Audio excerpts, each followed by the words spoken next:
Ampun kesupen lho. Niki panjenengan le nanggapi etok-etok sing sae. Sing penting golek lenaning para Pandhawa, nggih Paman. Bibi Kuti. Atur nuwun awit rawuhipun monggo lajeng kula aturi ngrahapi sedaya dhaharan lan unjukan. Gurupati karepmu kepiye? Dene nganti kaya ngene kono mule kota pasukan.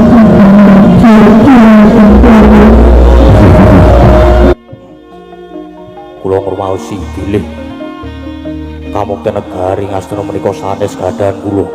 Nanging sedaya menika ingkang mengku adi-adi kula para Pandhawa. Dados sampun samestinipun menawi kadang-kadang kula Pandhawa kitumun ngraosaken kanikmatan kados para kadang Kurawa. Wah, nek yo kebangetan le Munyugata. Ana panganan kok nganti kaya gunung kaya ngono kuwi. Wah, kabeh tok suguhke. Nuwun sewu nggih. Mbok inggih to sampun anggenipun rembagan. Samenika monggo. Raden Wijakangka, Raden Bratasena, Raden Permadi monggo. Wah, Permadi barep nadyan iki disuguh panganan sing manggung-mendung kaya mangkene. Nanging aja nganti padha lena ing kaprayitnan. Awit rasaku ora kepenak. Sing padha aspada sampun to pun monggo sami dipun rahapi Kurawa kabeh wae. Yo, kita mangan-mangan ngopi bareng. Udut bareng karo para Pandhawa. Monggo sedaya kemawon dipun rahapi. Monggo Raden.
ger kuruncana ayo gedang ditindake ger kuruncana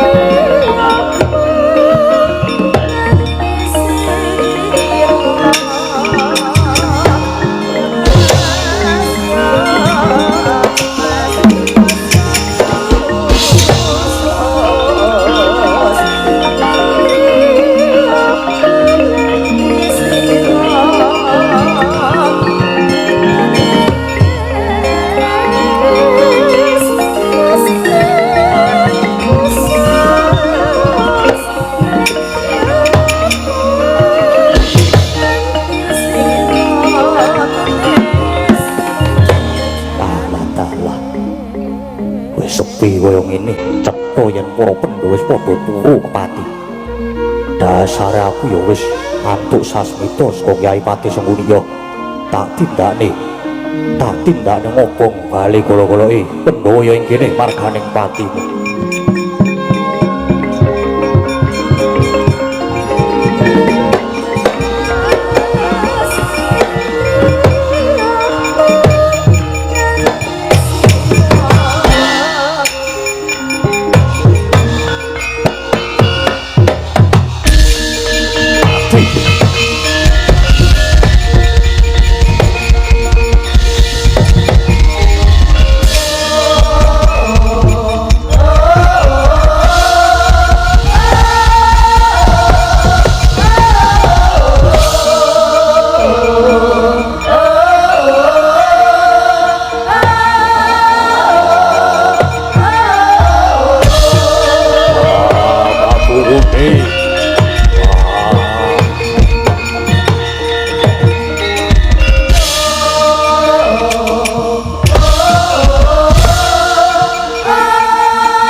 Sritenon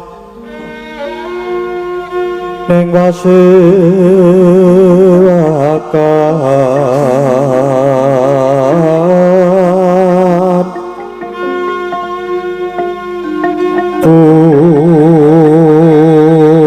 busana maneka warna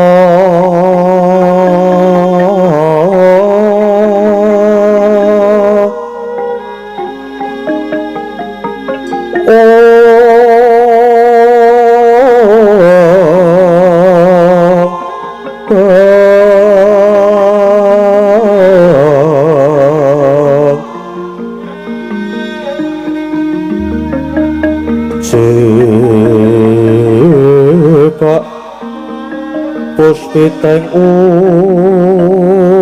udyono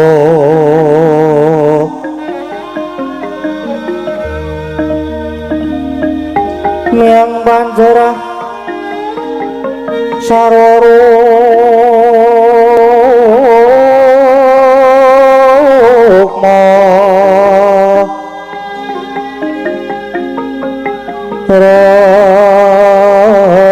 renggeng manik Narawata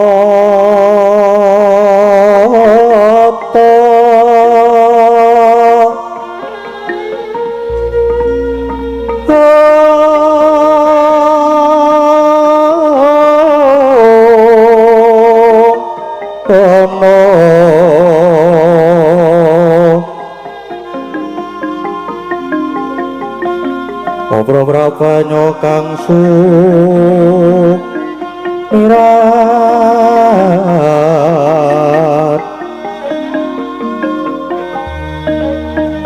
penyaring tejo liwaran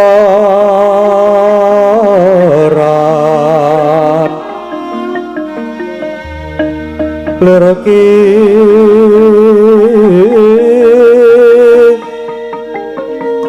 lat sisiring dadit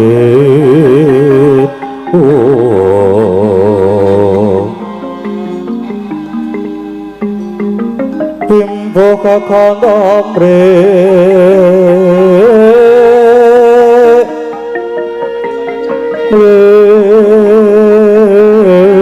ingin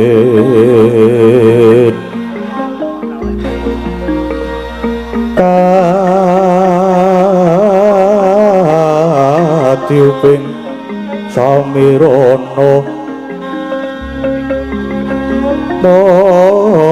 mondero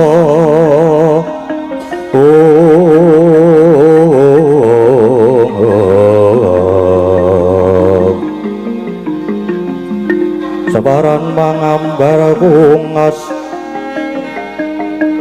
ngepeki jroning pasewakan tandya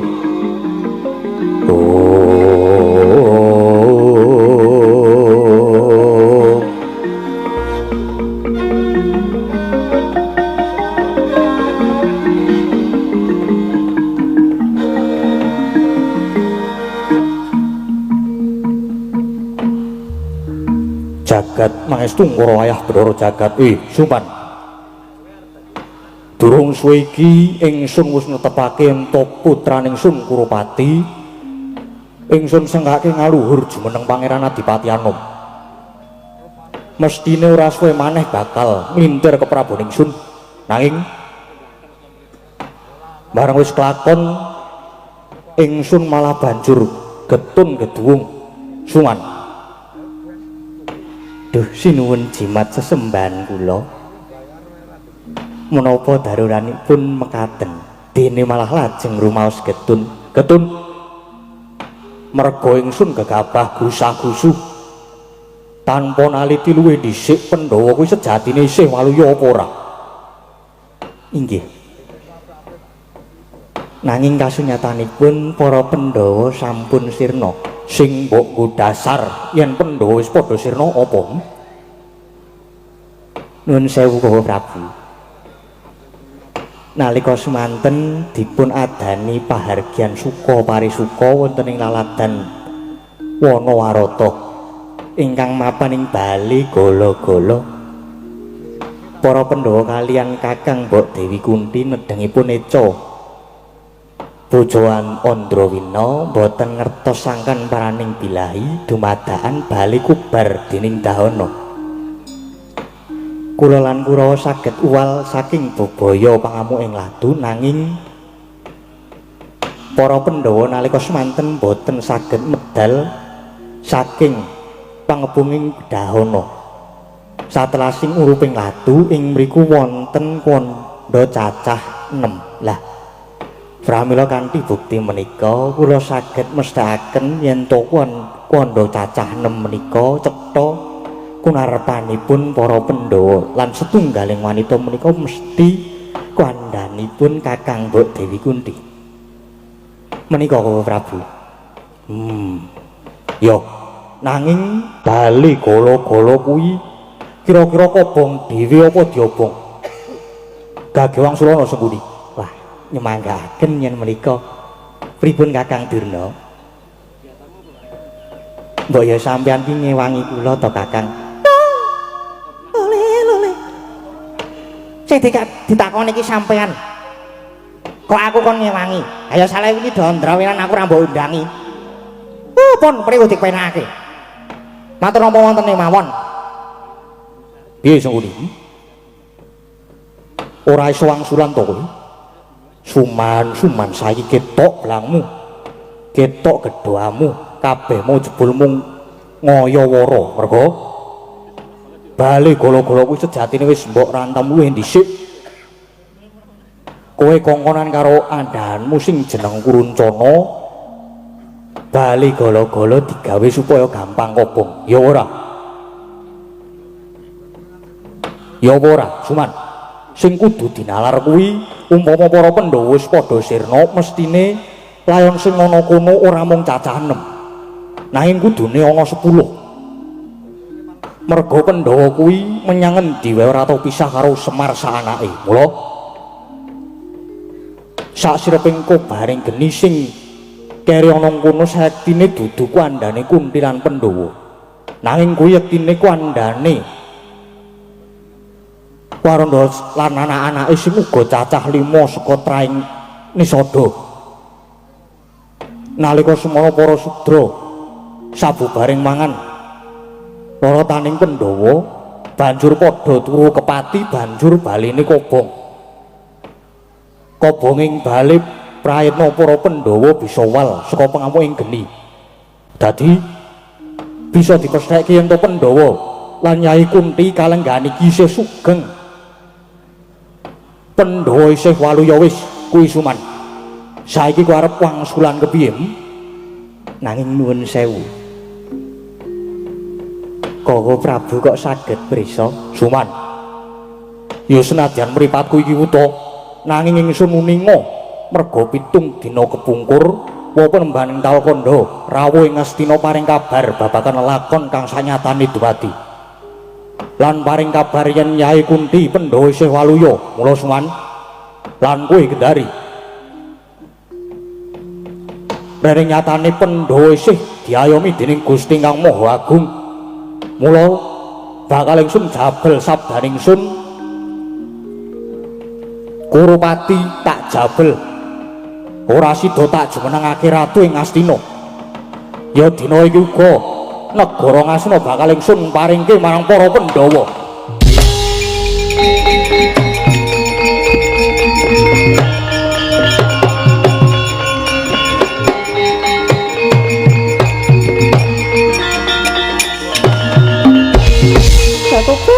Betul suwun. Ing menapa paduka ngendika ingkang kados mekaten? Paduka menika ngasta pangwasa tunggal negari Ngastina. Sampun samestinipun menawi paduka menika ngupaya dhateng kamulyanipun putra paduka para Kurawa. Gendari. Nadyan kena goleke kamulyaning anak, nanging kudu diseblak pangestine supaya liwat dalan kang utama. Oh, Gendari. Aku mbiyen titip marang anak-anakku Kurawa marang adimu Suman kuwi supaya dituntun, dituduhake marang marganing kautamanan dharma. Nanging malah dipengaruhi dijlomprongke. Dadine kaya ngono kuwi anak-anakmu. ngrembyahaken cacah ngrebdokaken jiwa. Mula bener Yai Prabu Pandhu wae duwe anak 5 mung setitik. Nggone kula entah ya permati dadi bocah ya utama gendari. Wis kene linggo meneh mburi kene. Nek ora tak timbali meneng. Nggih. Ge wis. Wis urung. Sampun. Gek mundur. Sampun batu-batu kok sampeyan mriki. Ora weruh. Duh, Rama Prabu. Nuwun sewu, ingkang putrapun Kurupati sampun kelajeng dipun tetepaken dados Pangeran Adipati Anom. Pramila sampun ngantos dipun jabel krana upami kula dados makuthaning Praja Ngastina. Mesinipun inggih kangge kamulyan lan kamuktenipun para Kurawa, Kurupati meneng. Iki lagi tak rembug kabeh mung supaya adil. Kurawa ya bisa mukti, Pandhawa ya bisa ngenyam kamukten. Nggih. Inggih ngesuhaken dawuh Rama Prabu. Adi Pendhita Durna. Rening sliramu ki sawijining pendhita adeng mana Ngastina uga pinangka dadi pujangga. Mula ingsun kudu kepiye? Lan piye iku vertikalmu Adi Pendhita Durna? Lole. Sama rantai, alas dadi warna dadi alas. Nuwun sewu Koko Prabu. Kepareng matur menawi lepat diagung pangsaminipun. Ya ora dadi ngopo, Bim? Sinuwun. Nyatanipun pawartos inggih sampun sumebar. Bila angger Kurupati sampun katetepaken dados Pangeran Adipati Anom. Nanging kok malah lajeng dipun jabel menika. Mongko nista-nistaning Narendra menika menawi ngantos lincating janji. Sinuwun. Nadyan kados pundi Paduka menika Narendra ingkang kedah anglenggahi sabda Pandhita Ratu. Dados umpami angger Kurupati mangke dipun kepihaken jumeneng nata ing Ngastina. Nuwun sewu, Paduka kedah madosaken lintu kangge kamuktanipun para Pandhawa. Sigra-sigra yen permana kanca sigra ngraketa nawang sesangga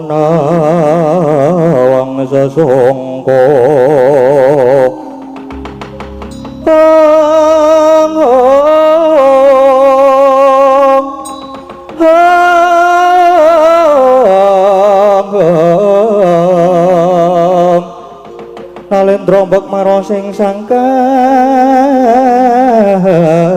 gumulung Katri kumul mangrempeng wadya kurada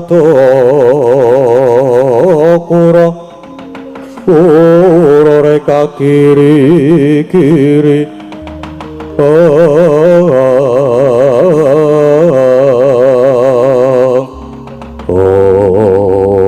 kocap ing mangki dadak sakala gumarubuk ana samirana mangidit milir anggonda amrik wangi umiring praptaning Dyan Bratasena karya kaget kang samya mulat.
njrenggang puspita rum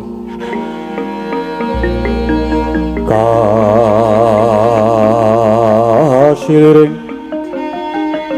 samira nomre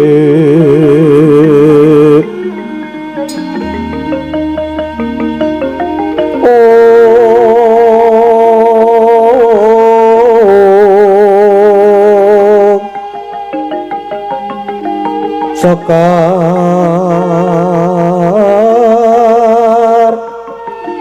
kadung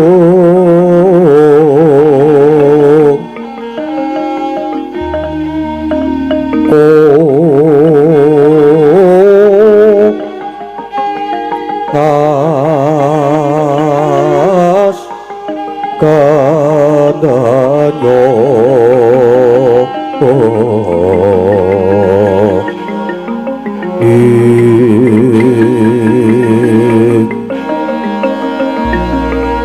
maweh daras retnaning griya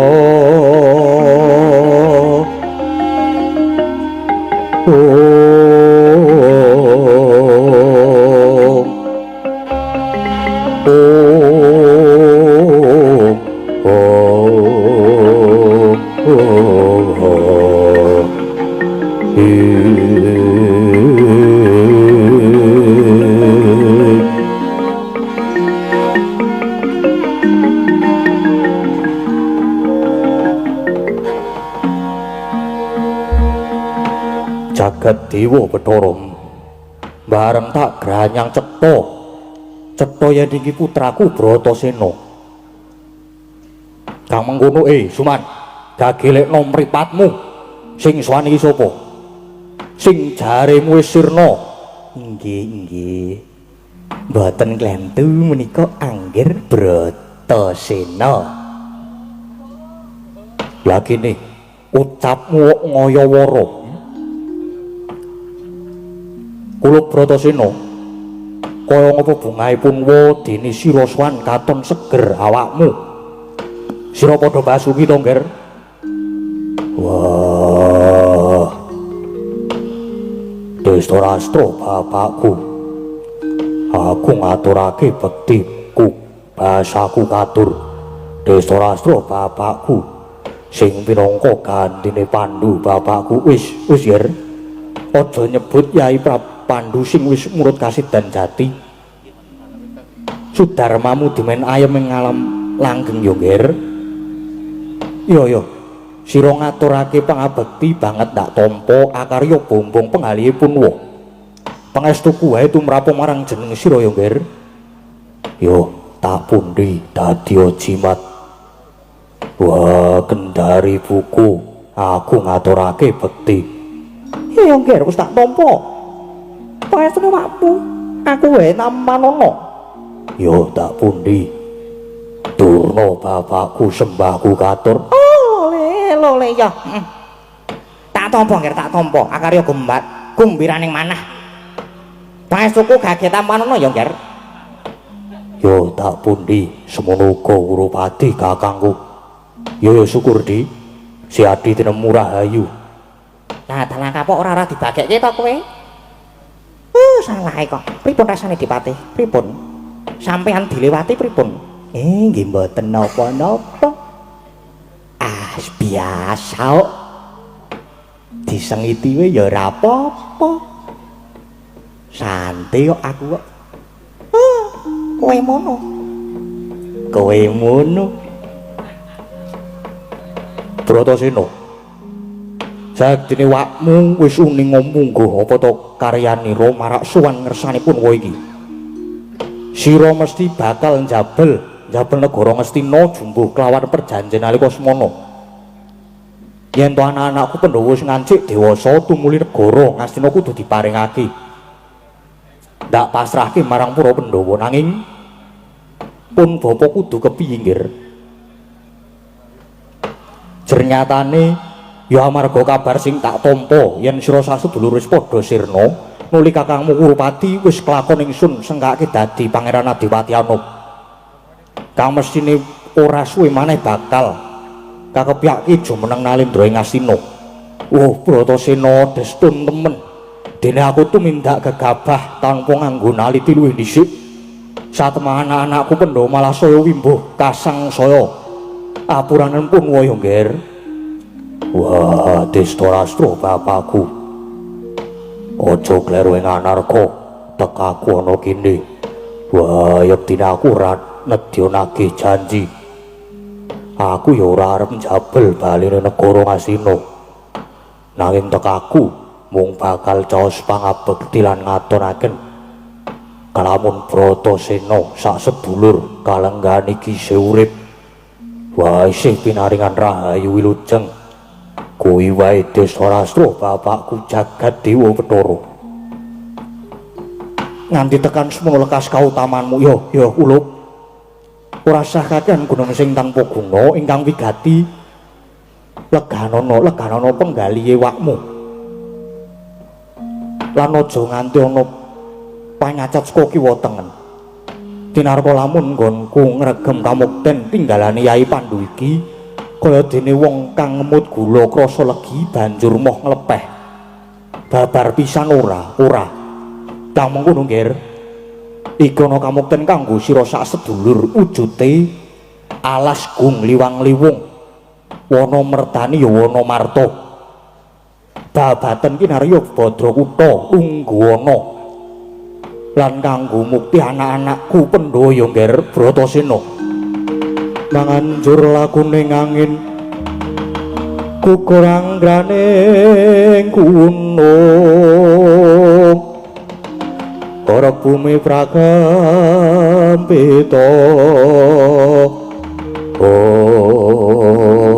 Wayo tak sagui neng aku sagu mbabati alas. Ora aku arep milik kamukten aku sagu mergo aku ngenggoni jiwa kasatriyanku.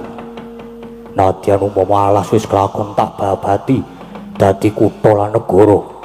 Wah, pangajabku aku mung bakal bangun lan goleki kamukten kanggo para kawula kang padha kurang sandang lan pangan lan kang durung antuk papan dunung supaya padha nemoni mulya. Anakku ngger, yen kowe gelem tenan gage dudu ana taunen kaya banyu bab ragat brana picis kanggo ragat yasa negara kowe arep njaluk pirang dinar pirang miliar ngger. Wah, aku ora arep njaluk probya. Ora njaluk probya kanggo ragat. Sing baku mung pangestumu wae tak suwun. Wah, muga kasembadan nggonku bakal goleki kamukten kanggo para kawula jagat dewa Bathara. Ya, anakku ngger Bratasena. Bocah kok kaya ngono bergasih. Katone mung agal nanging jebul ngrawit bebudene. Ya ngger ya. Lungsen tak bebakali tak paringi pangestu muga lebda ing karya kalih sambika lados seka Gondha Rencana ya ngger Bratasena ya.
Bratasena kok ngrawit temen bebudene. Guruwati, mripatmu weruh, kupingmu krungu yen adimu Bratasena kesaguhane kaya mangkono. Wajib mbok tulat kuwi, ngerti? Inggih Rama Prabu. Inggih piye? nek inggih kudune ya tanggap. Gersanipun Kanjeng Rama, adimu Bratasena ditungkol lakune lan diawat-awati. Lan mulengku aja pisan-pisan kowe lan adi-adimu Kurawa kena pengaruhe makmu cilik Sengkuni. Mula dawuh ingsun marang sira kabeh, ubayane aja nganti mblenjani.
Gelari.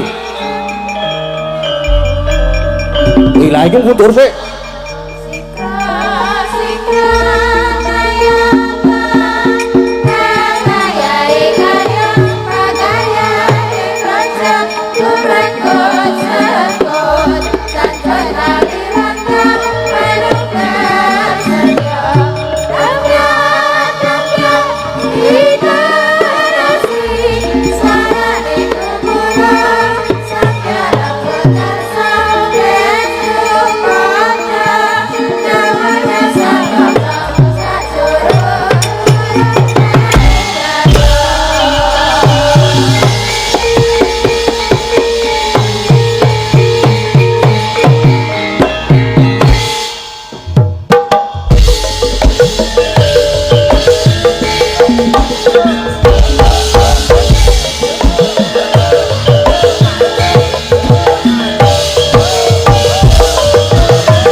mohon men dalu gosik ya nok ya. Yo.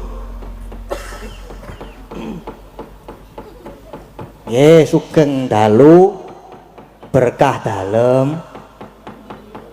Iki awak dhewe wis kelakon sowan. Sowan ngendi iki, Mak? Iki sowan nono SMK Pangudi Luhur Muntilan, Magelang, Jawa Tengah. Yo. Le menyang wis ket sore ya, Mak. Banjur acarane opo iki, Mak? Gelar wayang kaya ngene iki. Sing jenenge gelar wayang iki acarane ya mesti wayangan. Oh iya, kuwi ya bener ning dudu sing kuwi. Heeh. Ki karo tak wacake sejarahe. Ngopo kowe ngerti, Mak? Weh. Lah aku ki ya ngerti ya padake. Ki ahli sejarah ya. Tenan, bodakku ning ngisor. Yo. Ya kayak ndang di jlentrek sejarahe kaya ngapa? Heeh, ki alon-alon karo. Nah. Sejarahnya berawal dari dirintisnya Ambat School RC Quake School di Muntilan oleh Bruder siapa iki Mas? Oleh Bruder Dijong dan RFB Setiadi Setyo Raharjono pada tanggal 1 Juli 1930. Apa kowe wis lahir, Pak? Wes kepiye ta aku ki reinkarnasi capung. Banjur ana pada pemerintahan RI jadilah Sekolah Teknik Kanisius 1 jurusan mesin dan Sekolah Teknik Kanisius 2 bagian bangunan gedung. Yo. Barulah pada tanggal 1 Januari 1972 kedua sekolah SD tersebut diserah terimakan penyelenggaraannya pada Yayasan Pangudi Luhur. Dengan demikian menjadi SD Pangudi Luhur 1 dan SD Pangudi Luhur 2. Yo, banjur Apa iki?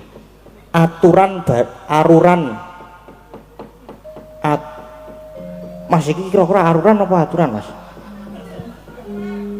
Nah, aturan baru dihapuskannya ST, kemudian sejak tahun ajaran 1976 menerima siswa kelas 1 STM Pangudi Luhur. yo. Sak bajure babak baru segera dimulai tanggal 24 April 1979 dengan direncanakan proyek pembangunan dan pengembangan STM Pangudi Luhur yang disponsori oleh Miserior di waduh lagi kilatu Jawa ki Aekchen. Wah, meng dinyek aku ngene iki. Diecing aku. Miserior di Hus. Urung rampung le omongan wah apa. Jerman Barat tegese wis maksude kuwi. Yo. Sehingga pada tanggal 2 Maret 1982 proyek tersebut dapat diresmikan penggunaannya dengan tergabungnya SMK Pangudi Luhur Muntilan dengan program kerjasama Indonesia Jerman Institute utawa IGI di bawah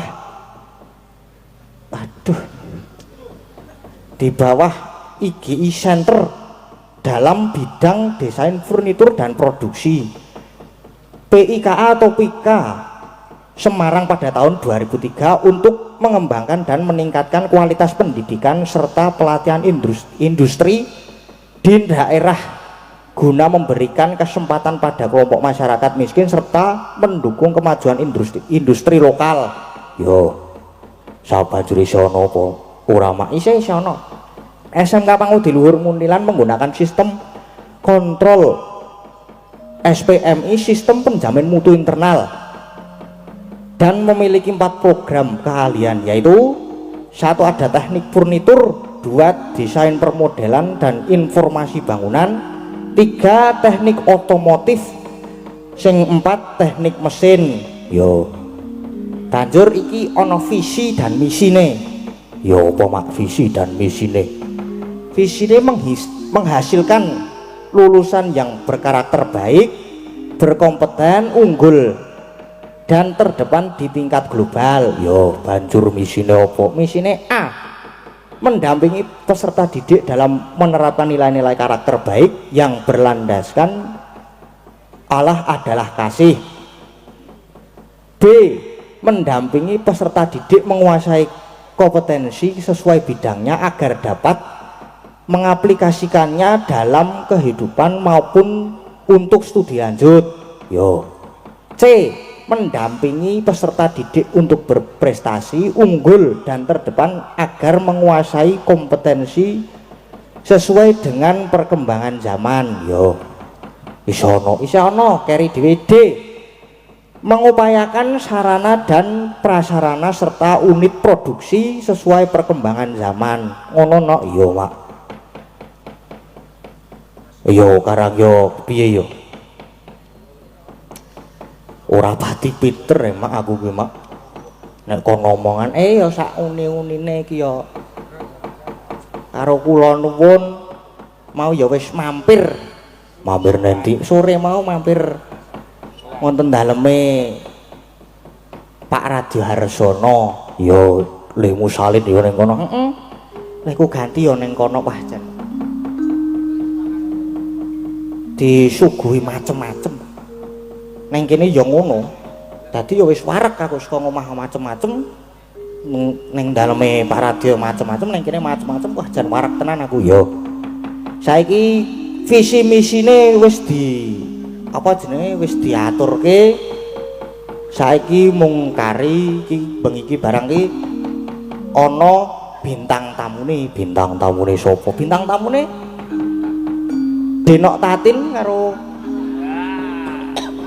karo Mbak Elisa. Yo isih Denok, isih aku rung bosen nyeluk Denok kok. Ana jane ana sing bosen nyeluk Denok ki ana. Kuwi kakangku Gadang kuwi bosen nyeluk Denok ya. Bosen nyeluk Denok kok terus pedhot karo yange. Lek grantos mentok Kang kowe iki Kang. Golek ana. Aku wis ngerti kok aku kuwi sejarah-sejarahmu kuwi ngerti kok aku kok. Ayo nek ora kowe sapa meneh. Ha iki karo diselingi karo seneng-seneng ben awake dhewe ya diwangi karo Denok Tatin karo Mbak Elisa barang. Yo dijumenengake. Ya iya yo masa ora. Mbak Elisa, Mbak Tatin katuran jumeneng disepoti. Heeh to nok sepoti no. Sepote manut kanca-kanca monggo sepote.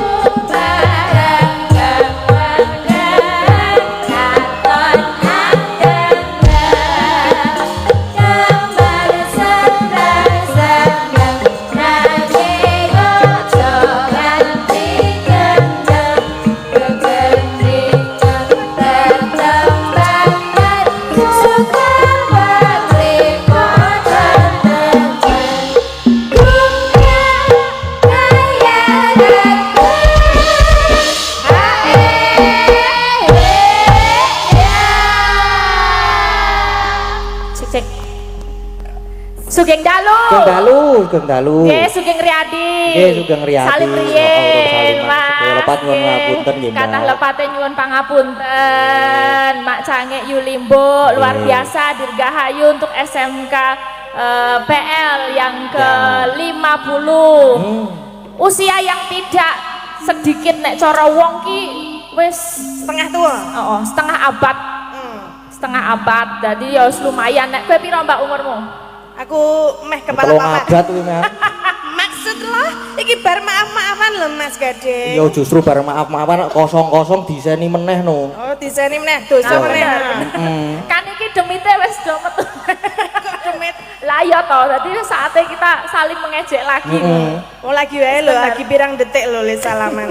Aja ngono iki ning sekolah apik lho. Ada Bruder, ada Romo yang hadir. Jadi awak dhewe ya omongane sing apik, Mbak. Iya. Selain itu juga dari warga sekitar juga merapat. Iya. Rapat. Luar biasa SMK PL iki kira-kira ngerti ra iki sekolah apa, Mbak? Aku wis tau rene soale. Kowe mau wis jalan-jalan ning sekolah durung? Aku main nanggon transit nono, main mangan tok yuk dene. Ayo Wah, ya butuh. Butuh murah. sing digoleki panganan kok Mbak Tanti. Lah ya nek makanan adalah energi, nek awake dhewe ora maem kok energi kita bagaimana? Ora. Terus maem dereng Mas Gading sampun dahar dereng. Sampun. Sampun menapa?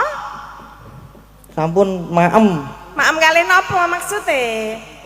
kalih tahu. Oh tahu.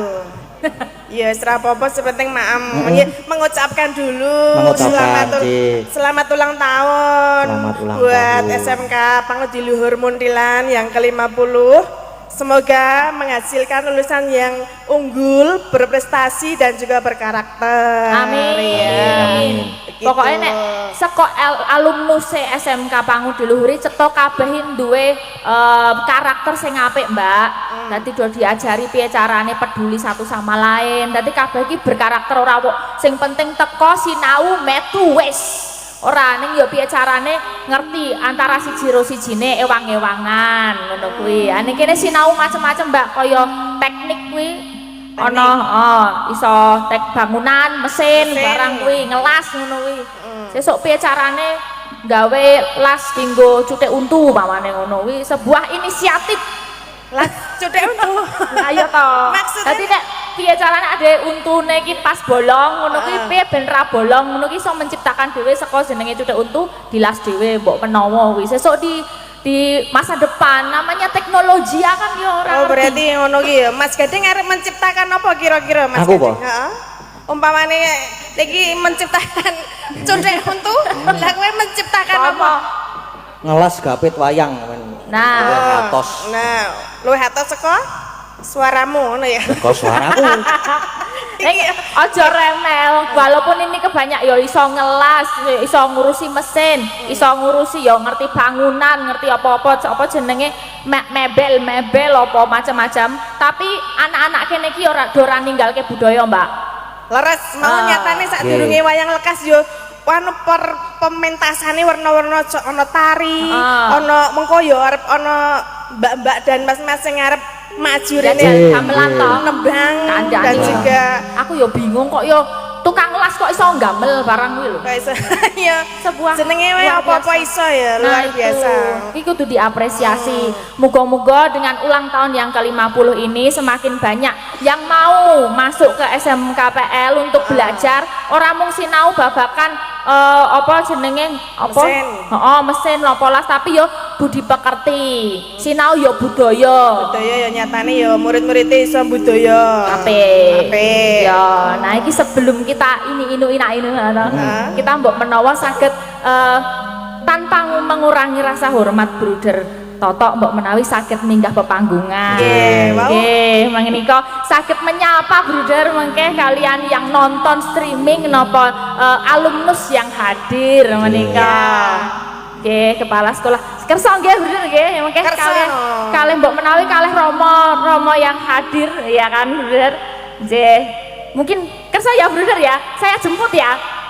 Iya saya jemput, ayo Dodok Romo di sana Romo. Ini boleh cari situ enggak ya? Itu ada ininya enggak? Anu ya.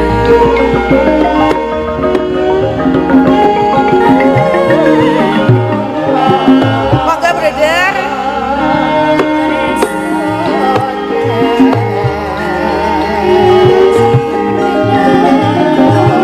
Lewat mana? Sini.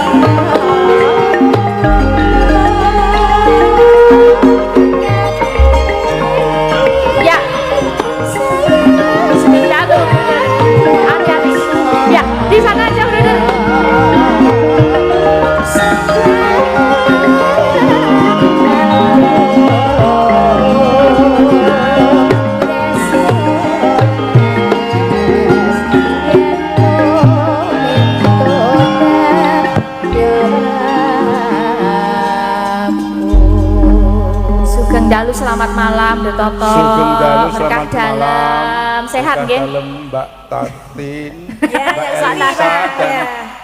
para warang Waranggono. Nggih waranggono leres. Nggih. Leres, leres.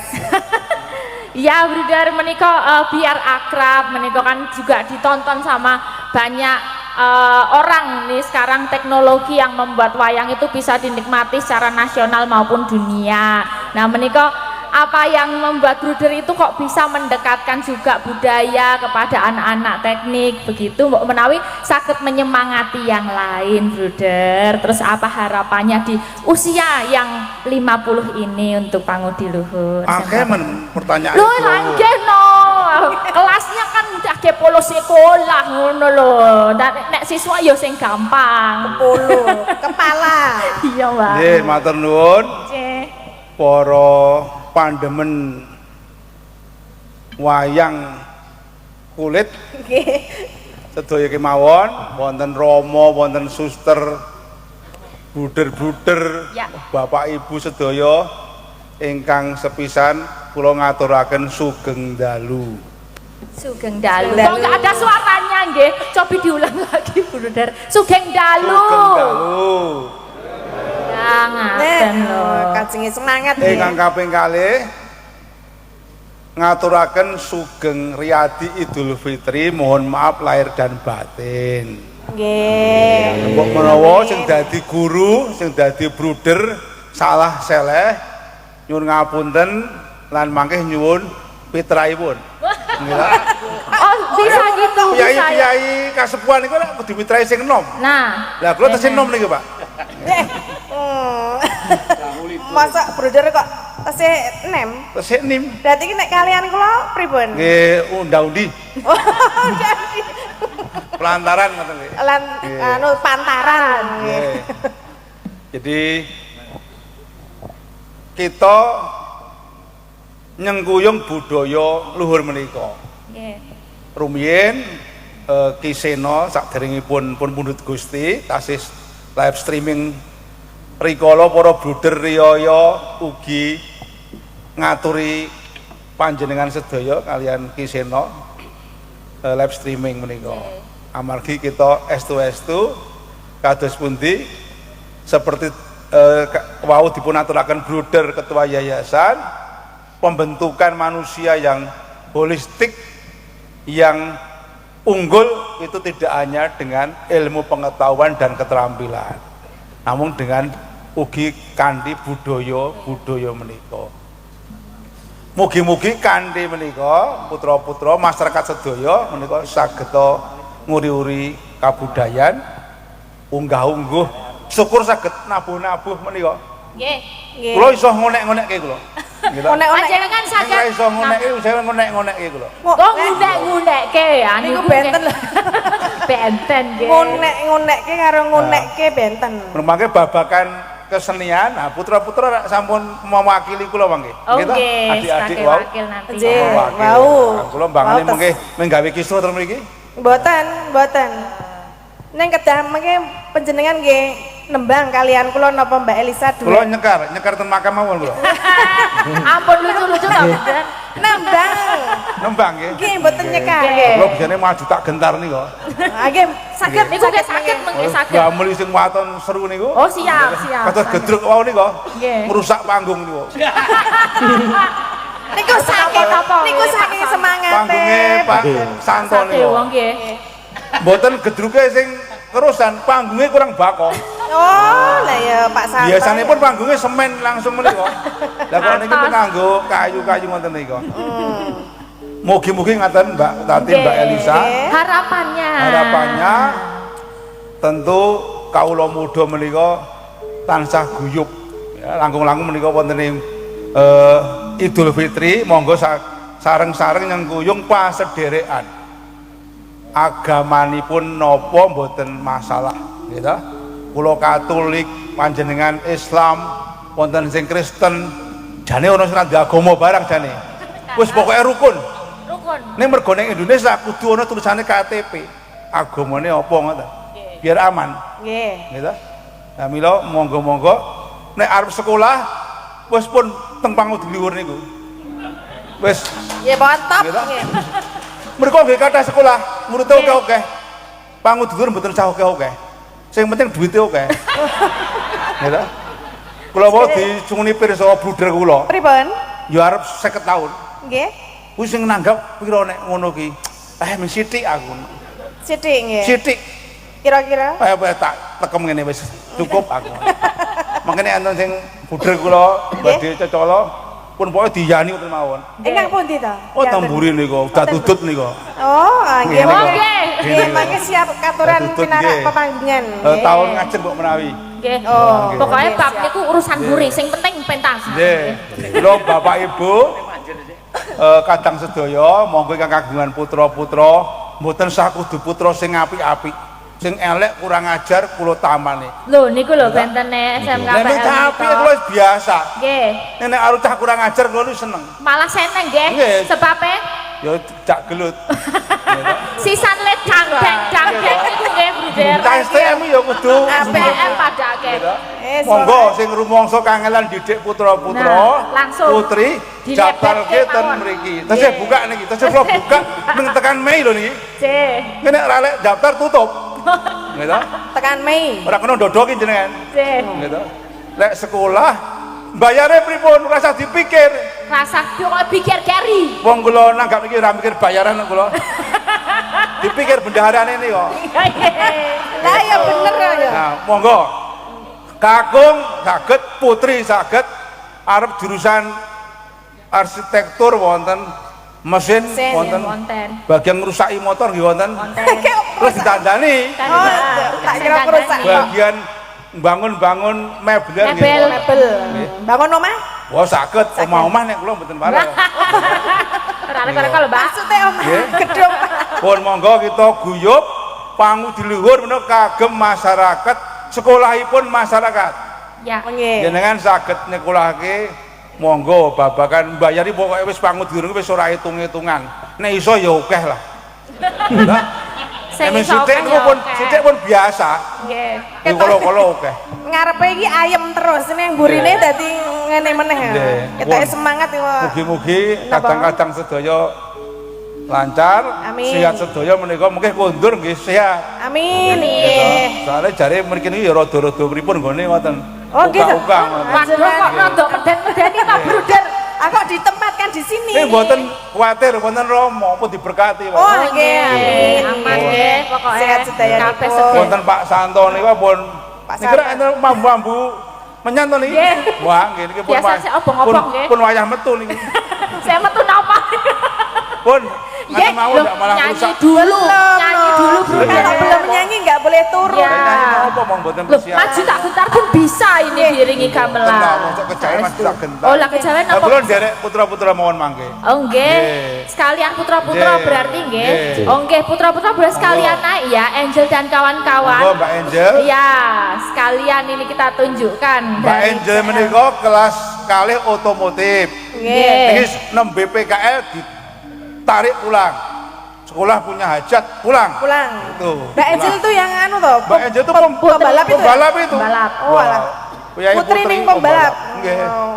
Mana ini temannya? Mbak Anu, Angel putri Monggo. monggo. Duduk, duduk, duduk. Ya, ini dia putri-putri SMK Pangudi Luhur Muntilan. Nika putra-putra putri Putra SMK. dan putri. Iki diduetkan dulu karena ini ada cowok cewek, ya toh. Piye? Jadi diduetke. Ojo dipleroki ya. Oke, Siap. bisa? Ya, Bisa. Oke, kita battlekan dua ini antara cewek-cewek dan cowok-cowok. Mic-nya cukup nggak? tes. Nah, Jadi sama ini ya. Agak dekat ya biar. Ojo dipleroki ya. Tanpa bantuan ya, kalian nyanyi sendiri. Mbak Sinden biar penak nonton. Miknya dicoba. Saya turun. Cek. Anu Yang satu Bruder. Bruder nanti menilai ya. Ya, dari 0 sampai 100 tuh nanti kira-kira berapa gitu putra-putri ini ya. Monggo.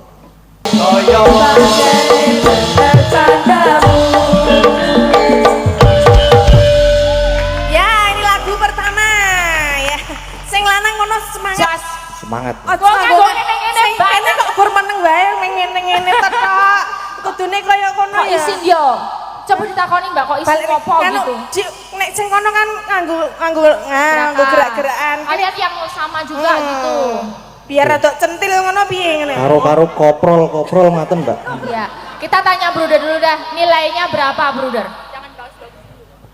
Baru apa ini? Diujomek. Diujomek buat dijomimi. Mi. Nah ini mi nih ya, mi. Ya. Ini guru wis oleh biji seni budaya dereng jenengan. Sampun. Seni budaya. Sampun pelajaran. Sampun Bruder. Sampun. Belum. Yang sampun Mbak Enja pinter bijine. Wah, masa Biji. mau di-spill di sini Enggak, toh, enggak Bruder? apa-apa. Kalau saya sama Bu Petra CS ya Bruder. Nggih. Jadi kemarin 98. Yo genepi 10 gitu. Pun besok nyuwun bruder sing ndawi bijine kon bunder. Bu Petra, Biji boleh kok ya, Bu cuwilan Petra? iki nggih. Catet. Kaya piring wae cuwil-cuwil. Gitu. Jenengan dereng. Oke. Nah, mungkin nyuwun sing sak gawe kae. Wis wani nang panggung ini wis rasa dadak ujian. Wis bijine kok oleh guru kurang gawean dadak nguji. Wis cah terampil wis ayu, pinter. Kurang apa? Nek aku ya 110. Nek ora bareng masalahe. Pun bijine apik kabeh Mbak Elisa. Pun bagus semua. Nek biji ra ngerti soalnya. Menawi kula kok dereng nggih. Soalnya yang cewek tadi tuh masih belum gerakannya belum lancar. Kurang heboh. Kurang heboh. Jadi mau tak kasih satu lagu medley lagi ya. Jadi nanti dari lagu Suara Suling terus masuk perahu layar ya. Battle. Kudu iso joget gitu ya. Ya. Bisa ya. Malu-malu ya. Yo piye diajari ben ra duwe isin gitu. Oh, ini Bruder mau bantuin joget, Mbak Tatin dan aku bantuin sana yang cewek. Oh iya, jangan Oke. mau kalah sama Bruder Oke, ya. jadi ada 2 lagu medley. Berarti hadep-hadepan loh, Sa. Hah? Hadep-hadepan apa di sana? Hadep-hadepan. Kita boleh. madep sana. Bruder madep sini. Nah, lagune manut kanca-kanca nggih niki wae pokoke niki wis iso kabeh lagune sing mbak-mbake dan mas-mase waton manut karo pengrawite warga Laras ya. Nggih. Mau 1 kali 2 kali boleh manut. Boleh. Ya. 2 kali ra apa-apa ben rada suwe nggih, Brother. Brother. Udah akrab banget tuh, Mbak. Brother. Carane Brother. anu sedulur lanang nek cara Jawa. Bruder ya. Romo wae Romo nggih. Nek Romo lak bapakmu, ora beda. Berarti sapa? Bruder. Brother. Nggih, laki-laki perempuan? Oke. Ya pun dia wis pelem-pelem kata. Kaya roti Romo. medium. Nggih, Romo menika. Romo menika bruder. Berarti Pak mawon nggih aman. Oh, Kang Mas, Mamas. Mamas atau AA. Walah Kang Mas ya seneng gue bruder enggak Iki piye sidane, Sa? Hah? Ada perono apa rene? Hadapnya gini aja Tapi biar sini bisa ya? dilihat penonton tapi Oh, iya. jogetnya battle. Gitu ya. Oke, monggo kanca-kanca warga Laras. Go. Gas.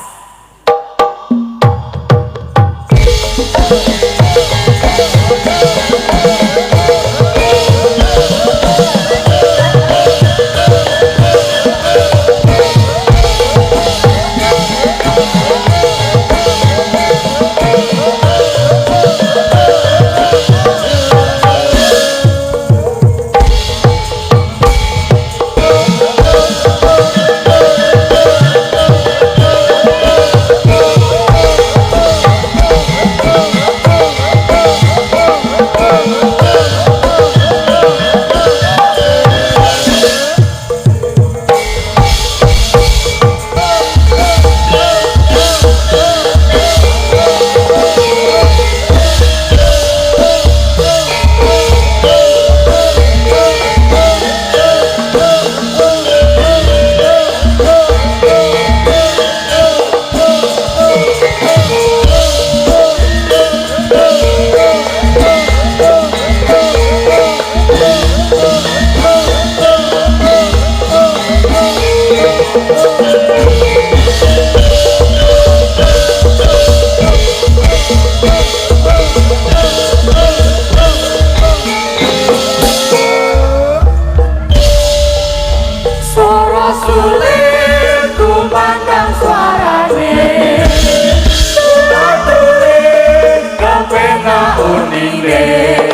Bena undine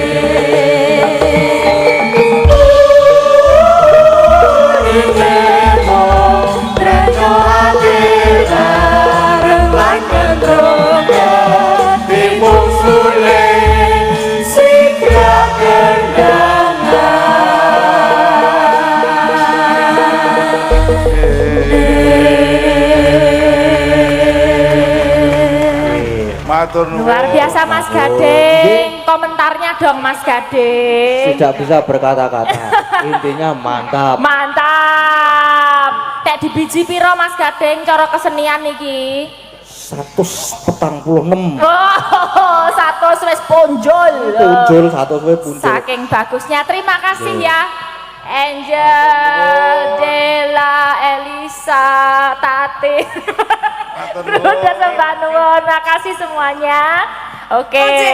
Anu, ini masih satu lagi loh, Sa. Suwe ora jamu. Nggih. Oh, mau ditampilkan juga Iya. suara jamu? Mamas jangan pulang dulu. Ya. Sini dulu. Ora macem-macem loh, Mbak. Lah aku tak salah sebut meneh kok aku diam. Mending Mamas wae aman ya. Iya, Mamas Kang Mas. Kang Mas. Oh, iya. Panjenengan lenggah rumiyin wonten mriki menika kirang setunggal lagu malih nggih. Suwe ora jamu, jamu godhong sirsa. Suwe ora ketemu pisan gawe sehat. Suwe ora jamu, jamu godhong bayem. Suwe ora ketemu pisan gawe ayem.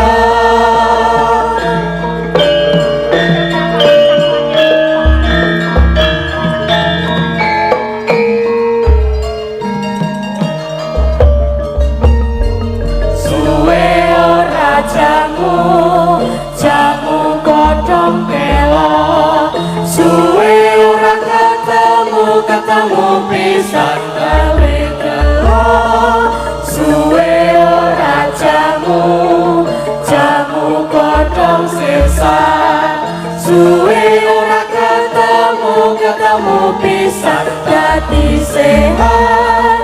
Suwe ora jamu, jamu godhong bayem. Suwe ora ketemu pisan dadi ayem.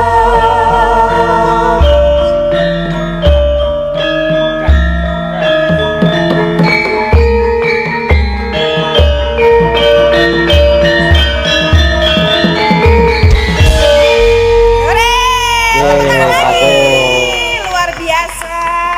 Iki jane wis anu sekolahe mesin iso nyanyi warna-warna suwe ora jamu, jamu pisan godhong telo, godhong sirsat, bayem. Bruder satu, godhong apa yang beda lagi gitu? godhong nongko. Suwe ora jamu Mas, jamu godhong nongko. Suwe ora ketemu, yen candhaki. Temu pisan. Jenengan nyandhaki no. Marai bongko. Jare Gading marai bongko iki ketoke nyindir karo sing iki sing Pak Guru yo gaweane gawe soal. gawe soal. Oke.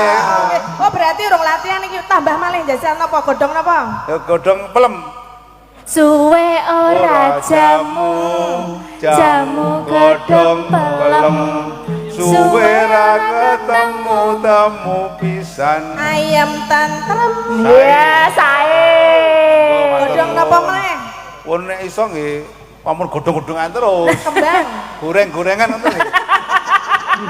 Bruder Sampun mungkin darah. Gading dikasih soal dong bruder satu. Godhong nopo buat Mas Gading? Godhong sirsat pompon nggih. Sampun. Sampun. godhong nanas. Suwe ora jamu, jamu godhong nanas.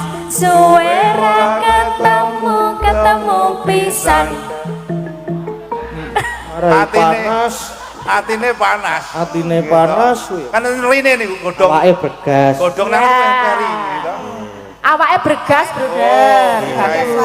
Sehat bergas saged manggung terus. Amin. Sembah nuwun pangestunipun nggih, Bruder. Saged lancar sedaya. Saged kepareng minggahing panggung kalian Kang Mas Mbak Bude Prastiwi.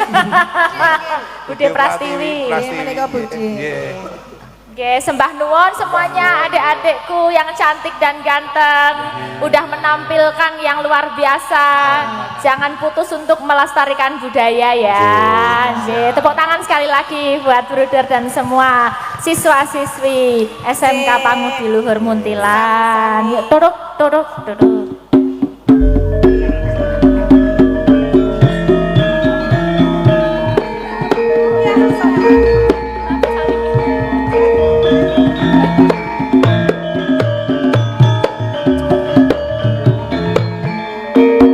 Jos Mas Gading.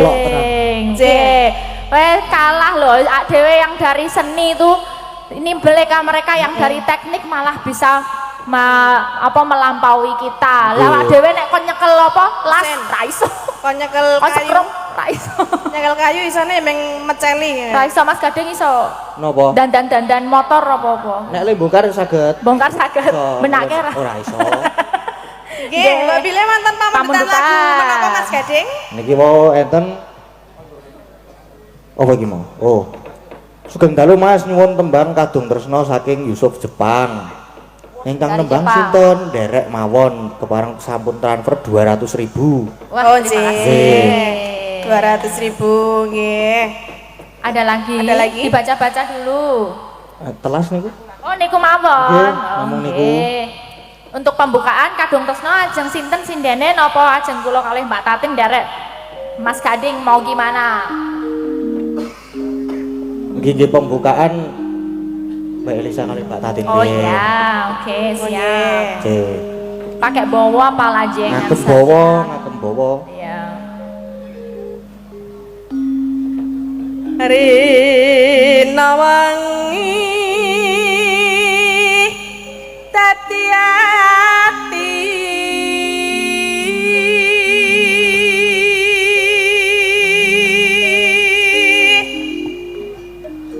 tanpa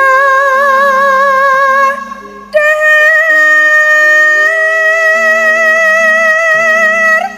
tanpa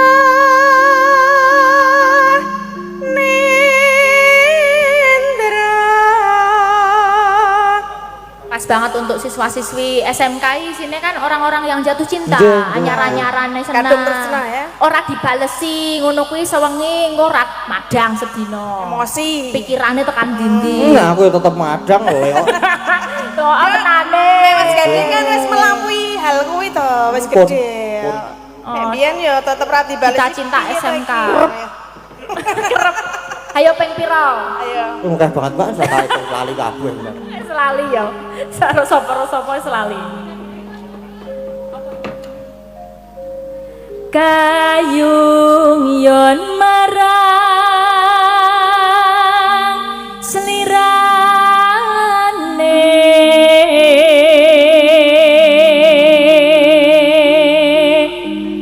tansah gumawange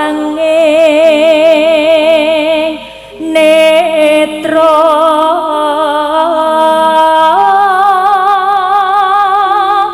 Mas Gading iso iki? Iya Mas Gading yo. Aku ngerti nek iso. Jero ati Kadung Tresna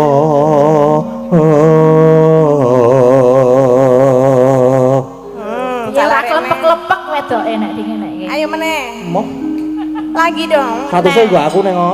Iya wis PN. Ora stu. Tak kira terus harus digondeli ya. Enggak yo, iki wis ora iki wis lomo kok ya. Ya iku. Biyen ngono.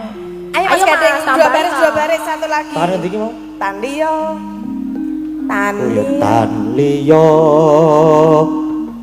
amung sliramu tenane Mas seliramu ya kaya merasa seliramu satemah terus satemah loro asmara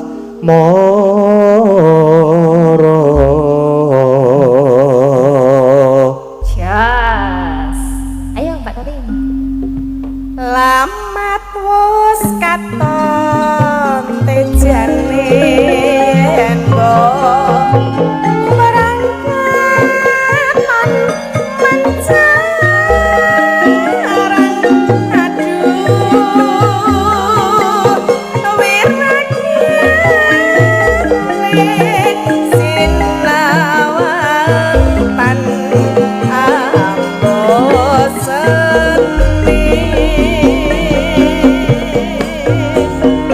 yen kesenut timbul tato nyoto jemi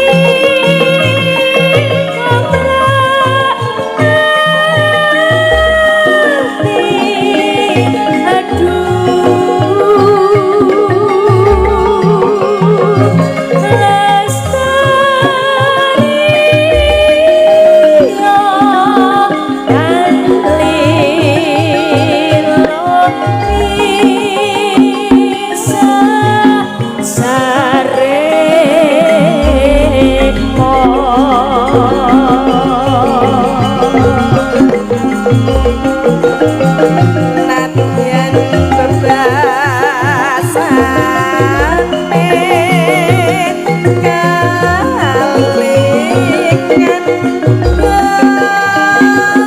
kalingan sang lamar rimas ayas kancanan rasa sengsaming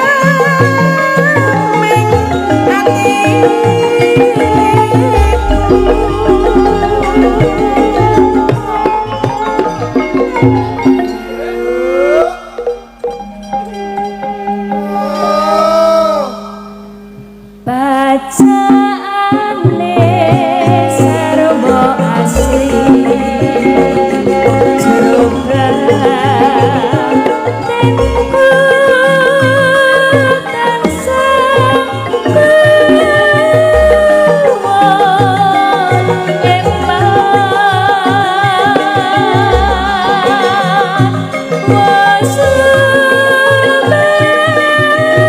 wasubayan ampun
sampun.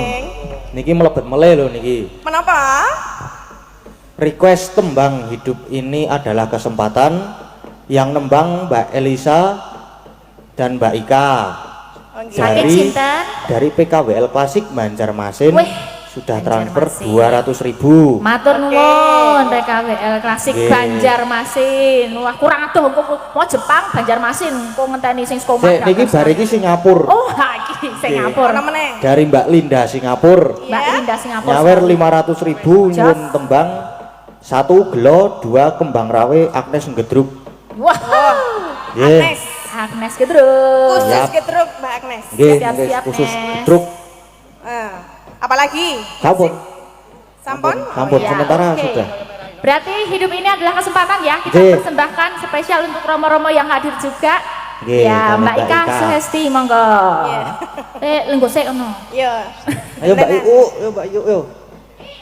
Monggo sepote kanca-kanca. Nggih, monggo spote. Dor.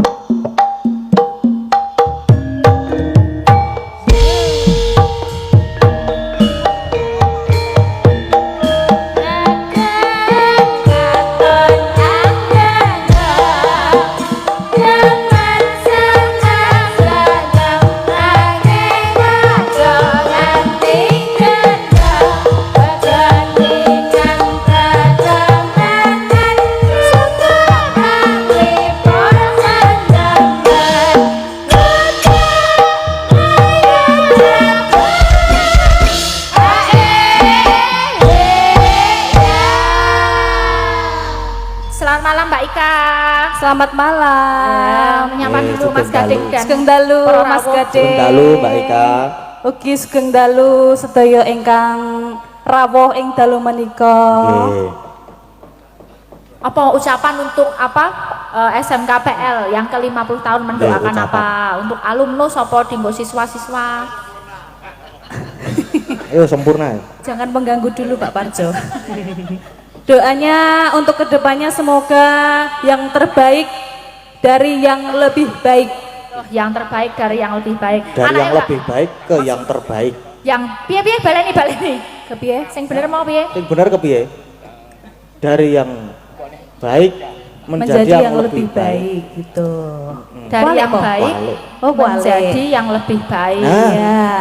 Putrane juga SMK ya, Mbak? Iya. Piye rasane memulang apa duwe putra anak apa seusia SMK ngono rasane piye? Rasane ya campur-campur dak diduk der. Sing marake dak diduk apa? Sing mencemaskan orang tua nek misalnya anaknya SMK ki apa biasane? Apa ya? Ayo. Dengan Yang jangan mesti. ora.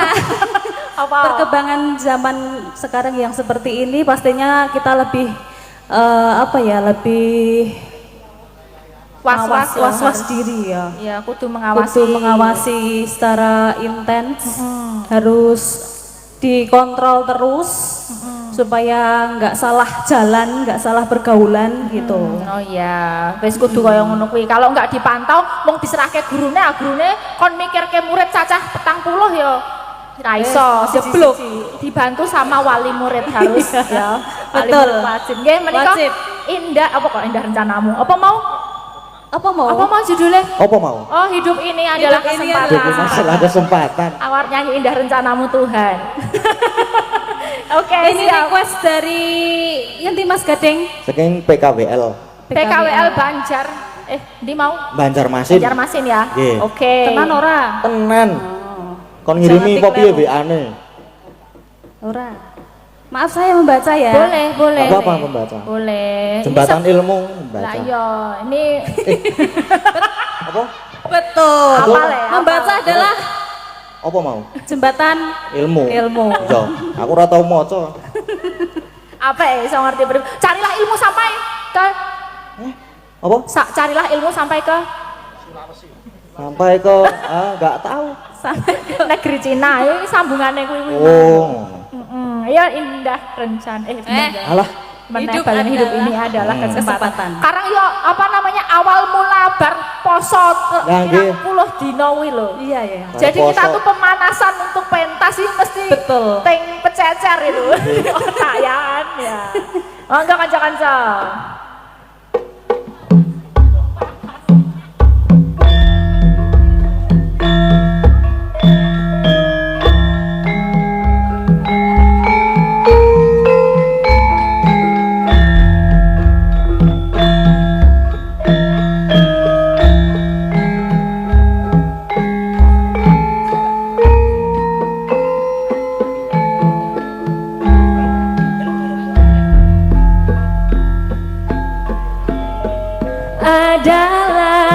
kesempatan hidup ini untuk melayani Tuhan.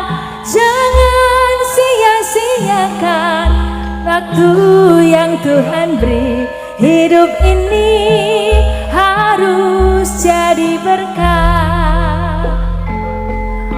Tuhan, pakailah hidupku selagi aku masih kuat. Bila tak berdaya lagi, hidup ini sudah jadi berkah.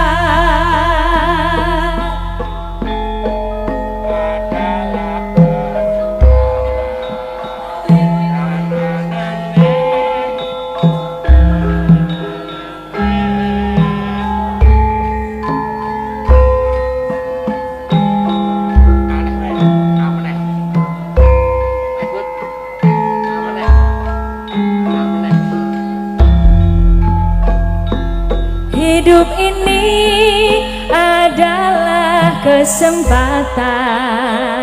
Hidup ini untuk melayani Tuhan. Jangan sia-siakan waktu yang Tuhan beri. Hidup ini harus jadi berkat. Oh Tuhan, pakailah hidupku selagi aku masih kuat. Bila saatnya nanti ku tak berdaya lagi, hidup ini sudah jadi berkat.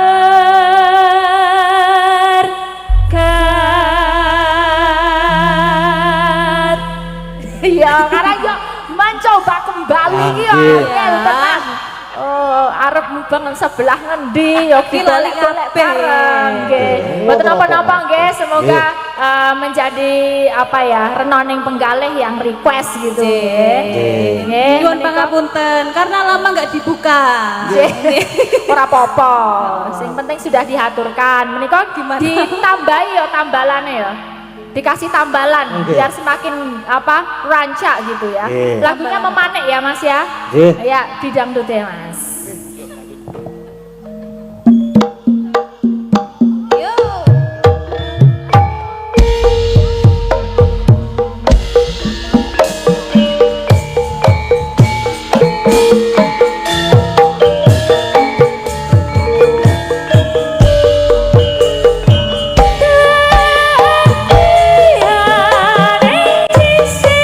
Sama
pemanasan loh Mas Heru wis ngajak ngene-ngene. Langsung menggeh. Makasih ya Mas Heru. Luar biasa, makasih Mbak Ika Suhesti. Mas Heru iki senenge sing banter-banter kok. Senenge sing cepet-cepet. Lah yo to, menggeh. Nggih, menika sampun Mas Nggih, Gading monggo sampun. purwo wasesa selanjutnya. Menika tesih enten gelo kalih kembang rawe. Berarti gelone mengko. Cimuk. Gelone kuwi kembang rawe ini Mbak Agnes. Yo, sapa sik? Sapa sik ya? Nek saka kene iki cimuk sik jare. Ya muk yo ngono kuwi jare pisan. Nek do ngefans berat karo Mbak Cimuk iki. Iya. Apa meneh sing ngedram kae, heeh. Sing ngedram kae senengane idolane sing ngedram. Yo. Berarti iki yo, Mbak Cimuk iki.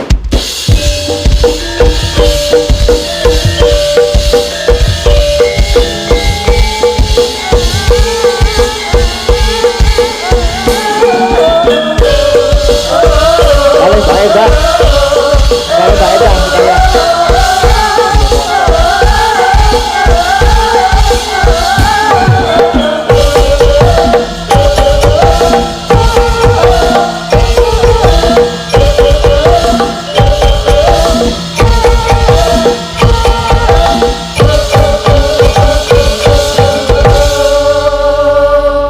Sugeng dalu. Mas Wilujeng Mas. Nggih, sudah lama tidak berjumpa. Itu seperti kita. Kita gimana? Ya, kamu limbo. Oh iya. Oh iya, oh pas. Limbuknya Kok ya pas lho, Mas, visualnya real ya. Nggih. Niku nganu po, nggen moto dipasangi softtek apa jenenge? Kok soft? Apa jenenge? Softland. Softland. Kok soft? Aku ora bayang. Katene ra weruh ya nek dipasang kuwi mau. Ora ketok sih, Mas. Napa? Ora ketok sih aku ki nek ora nganggo Oh, soft. nek ora nganggo soft Soft kuwi kan? mau. Ora ketok. Nggih. Ndak burem. Nggih. Dadi biru kaya wong luar negeri saiki. Wah, Kayak mata kucing ya, Mbak. Nggih.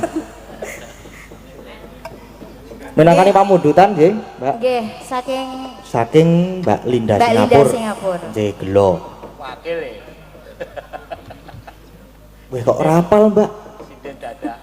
sinden dadaan iki Ora Mas. masalah soalnya, nggih. Mas. Heeh. Ora apa-apa. Langsung mawon nggih, Mas. Mas Gat. Wo, nggih, kedap Mbak Pirien. Ono apane iki? Wo, ono tambahan iki. Ada tambahan. Mas, request. sudah saya transfer 400.000. Alhamdulillah. Request lagu Semoga Nyawiji dinyanyikan Mas Gading, matur suwun. Semoga nyawiji. Waduh,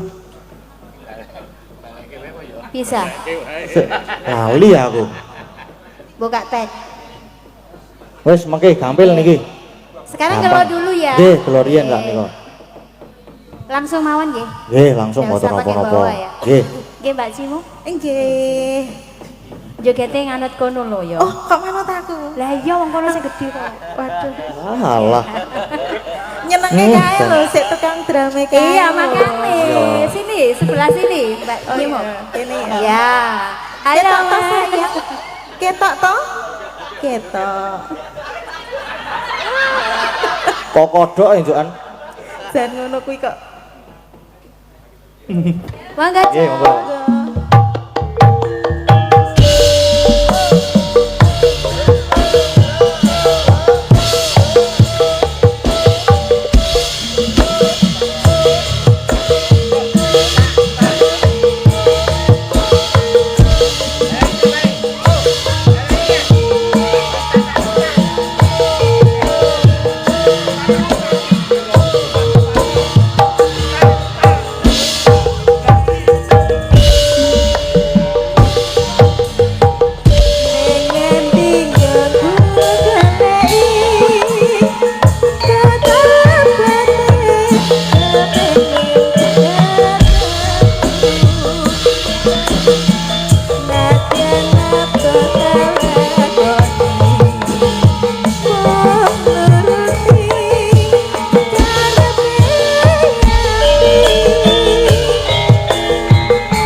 Sampun matur sembah nuwun.